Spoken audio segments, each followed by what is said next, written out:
Morning student, good morning. 10th class में अपना जो टॉपिक चल रहा था वो अर्थशास्त्र का आर्थिक अवधारणाएं एवं नियोजन वाला चल रहा था। और इसके अंतर्गत कल हम लोगों ने जो राष्ट्रीय आय का सामान्य परिचय है वो देखा था, यानी आय शब्द को जो हम लोगों ने परिभाषित किया था। तो आय शब्द के बाद में हम लोगों ने लिया था राष्ट्रीय आय का सामान्य परिचय। ये कल की कक्षा में हम लोगों ने देखा था, राष्ट्रीय आय का सामान्य परिचय।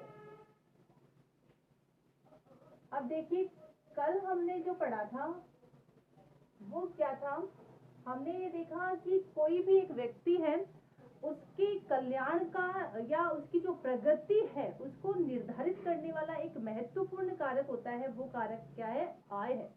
आय से उस व्यक्ति की तरक्की का, उसके कल्याण का, उसकी उन्नति का पता चलता है। इसी प्रकार हमने देखा कि जो राष्ट्रीय आय होती है, देश की जो कुल आय होती है, तीनों क्षेत्रों को मिलाकर जो कुल आय जोड़ी जाती है, उस आय से देश की प्रगति का, उसकी अर्थव्यवस्था का पता लगता है।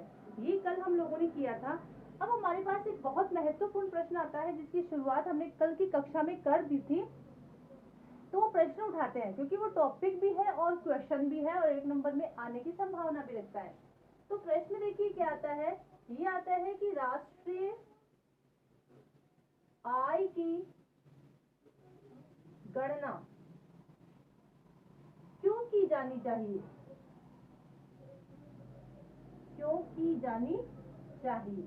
आपको भी ये प्रश्न लिखना है।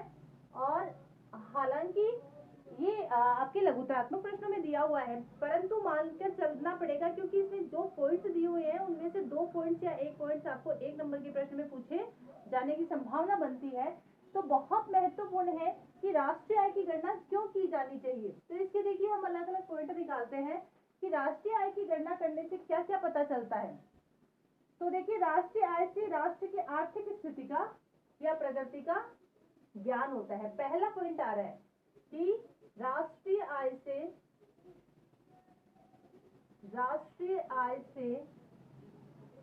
देश की आर्थिक प्रगति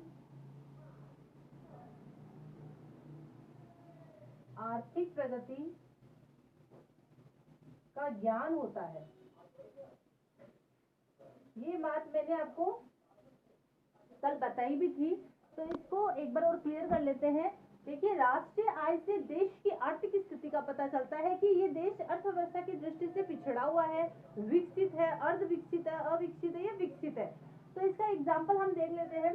मान के चलते हैं, हम देश लेते हैं, भारत लेते हैं, फिर इसके साथ नेपाल ले लेते हैं और इसके बाद ही रूस ले लेते हैं। एग्जाम्पल दे रही हूँ मैं इसका। तो देश की जो राष्ट्रीय आय यानी कुल आय है, तो कुल आय से हमें क्या पता चलता है। जैसे हम भारत की कुल आय मानते हैं 10,000 है, नेपाल की मानते हैं 5,000 है, और इसके बाद में रूस की मानते हैं 20,000 है। यानी एग्जाम्पल लिया अपन लोगों ने। कुल आय इतनी नहीं होती, ज्यादा होती है, बहुत ज्यादा होती है। तो अब हमें ये पता चल जाता है कि इन सभी देशों में जो रूस है वो विकसित है, यानी रूस जो पहले स्थान पर आता है, भारत जो है वो विकासशील है दूसरे, और ये क्या है? अविकसित। तो इससे हमें क्या पता चलता है? आर्थिक स्थिति का पता चल जाएगा कि ये विकसित है, अविकसित है या विकासशील है। तो हम इसको किसमें रख देंगे? हम इसको कहेंगे कि ये विकसित देश है। भारत के लिए हम क्या करेंगे? ये विकासशील देश है। और इसके लिए हम क्या करेंगे? अविकसित। तो इस तरह से हमें क्या पता चल गया? उस देश की आर्थिक स्थिति, आर्थिक प्रगति का पता चल गया कि कौन सा विकसित है, कौन सा अविकसित है और कौन सा अर्ध विकसित है। तो ये है स्थिति। राष्ट्रीय आय से हमें क्या पता चलता है? देश की आर्थिक स्थिति का पता लगता है। पहला पॉइंट ये आता है। सेकेंड पॉइंट देखिए कि राष्ट्रीय आय की गणना करने के कारण हमें दूसरी किस चीज का पता चलता है? राष्ट्रीय आय के आधार पर हम विभिन्न राष्ट्रों की अर्थव्यवस्था की तुलना कर सकते हैं। सेकेंड पॉइंट देखिए, राष्ट्रीय आय के आधार पर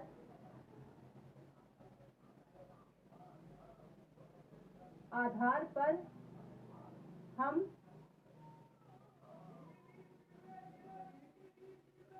विभिन्न राष्ट्रों के मध्य राष्ट्रों के मध्य किसको लेकर तुलना कर सकते हैं? विभिन्न राष्ट्रों की अर्थव्यवस्था की तुलना कर सकते हैं। विभिन्न राष्ट्रों की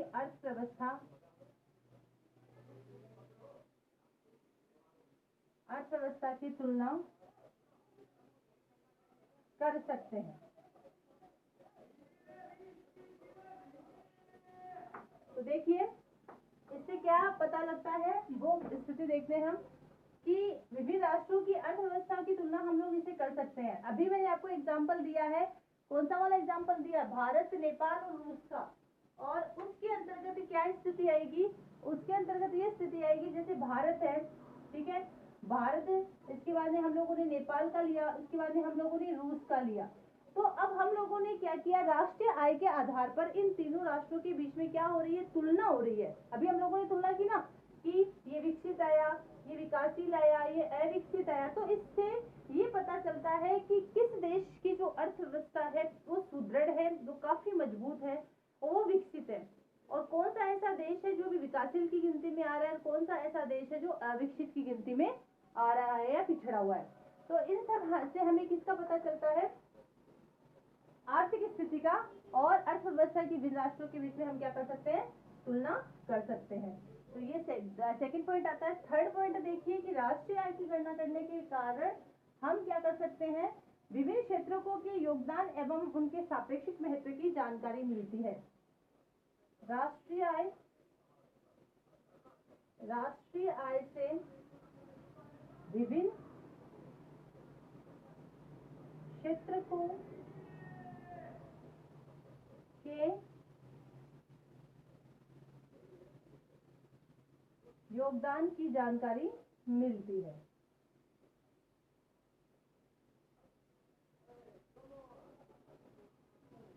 अब देखिए ये जानकारी कैसे मिलेगी कि हमने ये देखा कि किसी भी देश की अर्थव्यवस्था को जो निर्धारित करने वाले होते हैं वो तीन कारक होते हैं। कोई भी देश है उसकी अर्थव्यवस्था को निर्धारित करने वाले तीन कारक है। पहला प्राथमिक क्षेत्रक है, दूसरा द्वितीय क्षेत्रक और तीसरा तृतीय क्षेत्रक है। तो हमें इससे अलग अलग जानकारी मिल जाएगी। जैसे हम बात करते हैं प्राथमिक क्षेत्रक, फिर हम बात करते हैं द्वितीय क्षेत्रक, फिर हम बात करते हैं तृतीय क्षेत्रक। तो इनकी हमें किस तरह से जानकारी मिलेगी? तो हमें ये पता चल जाएगा कि राष्ट्रीय आय से प्राथमिक क्षेत्र का कितना योगदान है, द्वितीय क्षेत्र का कितना योगदान है, तृतीय क्षेत्र का योगदान कितना है। देखिए जो राष्ट्रीय आय की गणना की जाती है वो इन तीनों के कुल योगदान की जो अंतिम आय है उसी की, मतलब इन तीनों के योगदान का जो अंश होता है उसको शामिल किया जाता है, और फिर जो अंतिम आय होती है, अंतिम पूंजी होती है, वो राष्ट्रीय आय कहलाती है। तो राष्ट्रीय आय से विभिन्न क्षेत्रक, ये विभिन्न क्षेत्र कौन से हैं? किसी भी देश की अर्थव्यवस्था को निर्धारित करने वाले तीन क्षेत्रक होते हैं, प्राथमिक क्षेत्र, द्वितीय क्षेत्रक और तृतीय क्षेत्रक। और राष्ट्रीय आय की अगर हम गणना करते हैं तो राष्ट्रीय आय का मतलब क्या हो गया? कुल आय हो गया। राष्ट्रीय आय का मतलब देश की कुल आय हो गया, और देश की कुल आय में किनका योगदान है? इन तीनों क्षेत्रकों का योगदान है। तो इनसे हमें अलग अलग ये पता चल जाएगा कि प्राथमिक क्षेत्र का कितना योगदान है, द्वितीय क्षेत्र का कितना योगदान है और तृतीय क्षेत्र का कितना योगदान है। तो इस तरह से राष्ट्रीय आय की गणना करने से हमें तीनों क्षेत्रकों के योगदान की क्या मिलती है? जानकारी मिलती है। अगला देखिए चौथा पॉइंट है, इसका चार ही इसके अंतर्गत पॉइंट दिए हुए हैं, बहुत ही महत्वपूर्ण है क्योंकि एक नंबर के प्रश्न में कोई से भी दो पॉइंट पूछे जा सकते हैं। राष्ट्रीय आय के अनुमानों के आधार पर, राष्ट्रीय आय के अनुमानों के आधार पर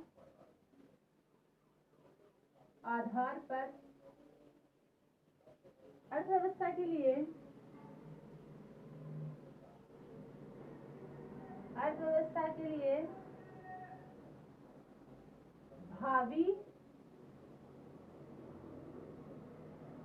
भावी नीतियों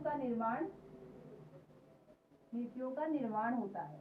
अब देखिए भावी नीतियां किस तरह से होती है? भावी का मतलब भविष्य में होने वाली नीतियां। अगर देश की अर्थव्यवस्था अच्छी है, सीधी सी बात है कि एक देश की यदि अर्थव्यवस्था अच्छी है तो हमें उस राष्ट्रीय आय से ये पता चलता है कि भविष्य में हमारी प्राथमिक क्षेत्र को लेकर क्या योजना रहेगी, द्वितीय क्षेत्र को लेकर क्या रहेगी, तृतीय क्षेत्र को लेकर क्या रहेगी। यानी राष्ट्रीय आय से हमें अलग अलग क्षेत्रों की अलग अलग योगदान का पता चलता है। और अगर किसी में कम योगदान है किसी का, तो हमें उसको लेकर यानी आगे भविष्य में हम उसको कैसे आगे बढ़ा सकते हैं, इसकी योजना हम बना सकते हैं। जैसे एग्जाम्पल आपने वापस लेना पड़ेगा इसे, कि मान लो प्राथमिक क्षेत्र का योगदान है, प्राथमिक क्षेत्र का योगदान इसमें मानते हैं हम 50% है, बहुत ज्यादा है, अच्छा है, या फिर 20% है। फिर हम द्वितीय क्षेत्र का योगदान मान लेते हैं इसमें कि द्वितीय क्षेत्र का योगदान है वो 50% है। तृतीय का हम मानते हैं वो है फिर 30% है, इसे 100% हो गया। लेकिन हमें किसको ज्यादा बढ़ाने की आवश्यकता रहेगी, तृतीय क्षेत्र के योगदान को ज्यादा बढ़ाना है। तो हमें इससे ये पता चल जाता है कि भविष्य में हमारी जो योजना रहेगी, कौन से क्षेत्र को हमें ज्यादा बढ़ाना है, किसके लिए हमें भावी नीतियां बनानी है। तो इस तरह से हमें ये पता चल जाता है कि कौन सा क्षेत्र है जिसमें ज्यादा संभावनाएं हैं। तो हमें प्राथमिक क्षेत्र को बढ़ा सकते हैं, कच्चे माल को ज्यादा उत्पन्न कर सकते हैं। तृतीय क्षेत्र जो सेवा क्षेत्र के नाम से जाना जाता है, इसको बहुत ज्यादा बढ़ा सकते हैं, क्योंकि भविष्य में इस क्षेत्र के अंतर्गत ही रोजगार की संभावनाएं काफी नजर आ रही है। तो इस तरह से ये जो 4 पॉइंट अपने पास निकले हैं, और प्रश्न क्या निकला था अपने पास कि राष्ट्रीय आय की गणना क्यों की जानी चाहिए। तो इस तरह से ये राष्ट्रीय आय की गणना का जो प्रश्न है वो यहाँ पर कंप्लीट होता है। अब नेक्स्ट जो प्रश्न है वो देखिए, इसमें मैंने आपको पहले भी कहा था कि एक एक नंबर के प्रश्न आएंगे। बहुत ज्यादा जो फोकस किया जाता है वो परिभाषाओं पर किया जाता है, परिभाषाएं ज्यादा पूछी जाती है। तो देखिए अब अपना टॉपिक चलेगा राष्ट्रीय आय की परिभाषा। सबसे पहले हम निकालते हैं राष्ट्रीय आय की परिभाषा। ये हम लोगों ने राष्ट्रीय आय के बारे में जाना है कि राष्ट्रीय आय की गणना क्यों की जाती है। अब हम परिभाषा पे चलते हैं कि राष्ट्रीय आय की परिभाषा क्या है। तो देखिए राष्ट्रीय आय की परिभाषा, और राष्ट्रीय आय की बहुत ईजी है परिभाषा। तो देखिए सरल शब्दों में अगर हम कहें, सरल परिभाषा अगर हम देखें, तो एक देश के उत्पादन के सभी साधनों,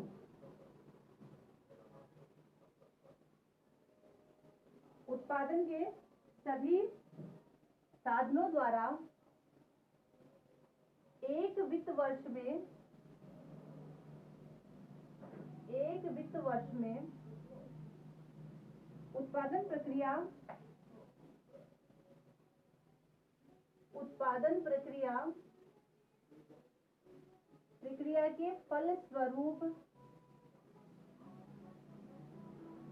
प्रक्रिया के फलस्वरूप प्राप्त आय का योग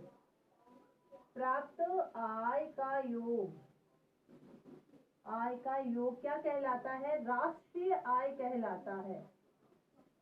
राष्ट्रीय आय कहलाता है। ये इस प्रकार की परिभाषा आ गई आपकी।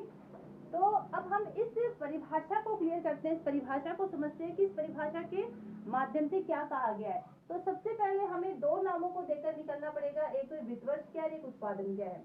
इन दोनों की डेफिनेशन परिभाषा सबसे पहले हम देख लेते हैं कि वित्त वर्ष किसे कहते हैं और उत्पादन किसे कहते हैं। तो भारत में वित्त वर्ष की अगर हम बात करते हैं तो देखिए वित्त वर्ष किसे कहते हैं। तो भारत में वित्त वर्ष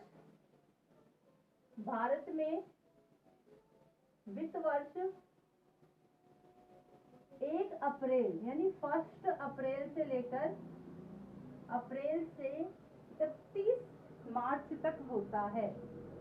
31 मार्च तक होता है। ये तो है वित्त वर्ष की परिभाषा, ठीक है।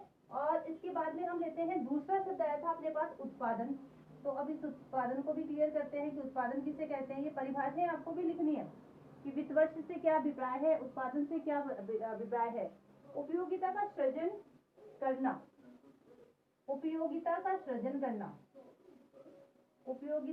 सृजन करना क्या कहलाता है, उत्पादन कहलाता है। करना उत्पादन कहलाता है। तो ये हो गई इसकी उत्पादन की परिभाषा। तो अब हम दोनों को क्लियर करते हैं, इनको दोनों को किस तरह से क्लियर करेंगे। देखिए वित्त वर्ष को लेते हैं सबसे पहले, वित्त वर्ष को हम सबसे पहले लेते हैं। तो भारत में जो वित्त वर्ष की अवधि है वो 1 अप्रैल से 31 मार्च तक होती है। तो इसकी देखिए क्या है कि जैसे मान लिया अपन लोगों ने 1 अप्रैल 2020, ठीक है, से लेकर अपन क्या करेंगे 31 मार्च 2021। तो ये जो अवधि है, ये अवधि क्या कहलाती है, वित्त वर्ष कहलाती है। ये क्या कहलाती है, वित्त वर्ष कहलाती है। अब ये देखिए यहाँ पर वित्त वर्ष में उत्पादन प्रक्रिया, तो हम देखेंगे कि एक वर्ष में, इस एक वर्ष में जो तीनों क्षेत्रक है, तीनों क्षेत्रकों का मतलब क्या होता है, प्राथमिक क्षेत्रक, द्वितीय क्षेत्रक और तृतीय क्षेत्रक। तो तृतीय क्षेत्रक में कितना उत्पादन हुआ, इनका अलग अलग भी निकालते हैं और कुल भी निकाल सकते हैं, यानी अलग अलग प्राथमिक क्षेत्र का उत्पादन, द्वितीय क्षेत्र का उत्पादन, तृतीय क्षेत्र का उत्पादन, और जो कुल उत्पादन होता है वो कहलाता है राष्ट्रीय आय। तो देखिए उत्पादन हो गया, पार्ट में वित्त वर्ष 1 अप्रैल से 31 मार्च। तो हमने मान लिया कि मान लो 1 अप्रैल 2020 से लेकर 31 मार्च 2020 तक एक वर्ष हो जाएगा, और इस एक वर्ष में भारत में 31 मार्च तक ये निकाला जाएगा कि एक साल में तीनों क्षेत्रकों में कितना उत्पादन हुआ है, जो कुल उत्पादन हुआ है वो कितना हुआ है। यानी हर एक वित्त वर्ष की जो अवधि मानी गई है हर साल निकलता है ये। जैसे 2019 में 2020, तो एक वर्ष हो गया, एक वर्ष में भारत में तीनों क्षेत्रकों में कितना उत्पादन हुआ है और कुल उत्पादन कितना हुआ है, तो वो क्या कहलाएगी, राष्ट्रीय आय। और इस राष्ट्रीय आय से ये पता चलता है कि भारत कितना आगे बढ़ा है या फिर कितना पीछे किसका है, यानी तरक्की की है या फिर उसने अब उसके मार्ग में किसी प्रकार की कोई बाधा है, उन्नति है या अवनति है, इसका हमें पता चलता है। तो वित्त वर्षों की अवधि हो गई, ये 1 नंबर का प्रश्न आपसे पूछा जाएगा कि वित्त वर्ष क्या है। तो भारत में वित्त वर्ष है 1 अप्रैल से 31 मार्च तक होता है। उत्पादन किसे कहते हैं, उत्पादन का मतलब होता है उपयोगिता का सृजन करना। इससे क्या अभिप्राय हुआ, इससे ये अभिप्राय हुआ कि हमें आवश्यकता है, उत्पादन का सृजन करने का मतलब हमें आवश्यकता है किस चीज की, वस्तुओं के उत्पादन की। हमें वस्तुओं के उत्पादन की आवश्यकता है, इसलिए हम क्या करते हैं, उनका उत्पादन करते हैं। हमें उपयोगिता, हमें जरूरत है, उनकी आवश्यकता है, इसलिए हम क्या करते हैं, उन वस्तुओं का सृजन करते हैं, उनका निर्माण करते हैं। तो देखिए परिभाषा को समझने के लिए थोड़ा सा हम वापस ऊपर चलते हैं। तो एक देश के उत्पादन, तो उत्पादन का मतलब होता है कोई वस्तु का सृजन करना। सभी साधनों का मतलब क्या आ गया, यहाँ पर तीनों क्षेत्रकों के लिए आ गया। सभी साधनों का मतलब क्या हो गया, तीनों क्षेत्र, ठीक है, द्वारा, यानी तीनों क्षेत्रकों के द्वारा एक वर्ष में, और उस वर्ष को क्या कहा गया है, वित्त वर्ष, जिसकी अवधि कब है, 1 अप्रैल से 31 मार्च तक है, ठीक है।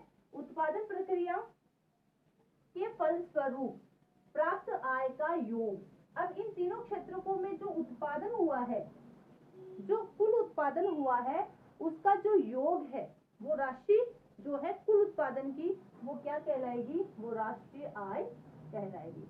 तो सीधी सी बात है, कुल मिलाकर अगर दूसरे शब्दों में हम कहें तो एक वित्त वर्ष में भारत में तीनों क्षेत्रकों में कितना उत्पादन हुआ है, वो जो कुल उत्पादन है, अंतिम उत्पादन, अंतिम योग जो है, वो क्या कहलाएगा, भारत की कुल राष्ट्रीय आय कहलाएगा। तो इस तरह से आपको ये परिभाषा याद रखनी है कि जो राष्ट्रीय आय है वो किस तरह से निर्धारित की जाती है, या परिभाषा जो है उसकी, ये परिभाषा आपको याद रखनी है। बहुत इजी है। आगे स्कोर क्लियर करते हैं राष्ट्रीय आय की। ये तो हम लोगों ने परिभाषा देखी है, और ये भी आपको अपनी नोटबुक में लिखना है, और उत्पादन की परिभाषा भी आपको लिखनी है।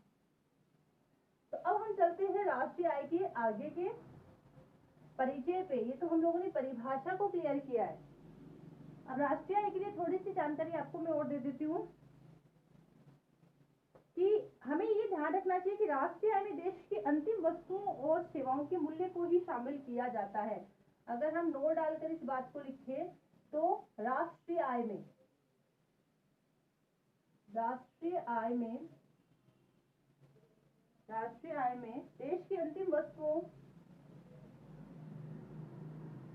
देश की अंतिम वस्तुओं, व सेवाओं के मूल्य को ही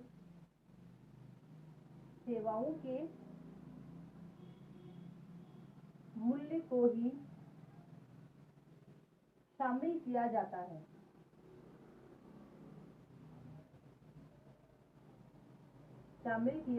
है। यानी बात सीधी सी है कि जो प्राथमिक क्षेत्र का है उसका अंतिम, यानी देश की जो अंतिम वस्तु और सेवाएं हैं, यानी प्राथमिक क्षेत्र में जो कुल उत्पादन हुआ उसको ले देते हैं, द्वितीय क्षेत्र का हम ले लेते हैं कुल उत्पादन ले लिया, ठीक है, और तृतीय क्षेत्र का हम लोगों ने कुल उत्पादन ले लिया। फिर इन तीनों का हम लोगों ने क्या किया, योग किया। योग करने से जो अंतिम मूल्य आया वो अंतिम मूल्य ही क्या कहलाता है, राष्ट्रीय आय कहलाता है, और उस अंतिम मूल्य को ही क्या किया जाता है, शामिल किया जाता है। तो आगे की कक्षा में हम राष्ट्रीय आय को जारी रखेंगे। Thank you.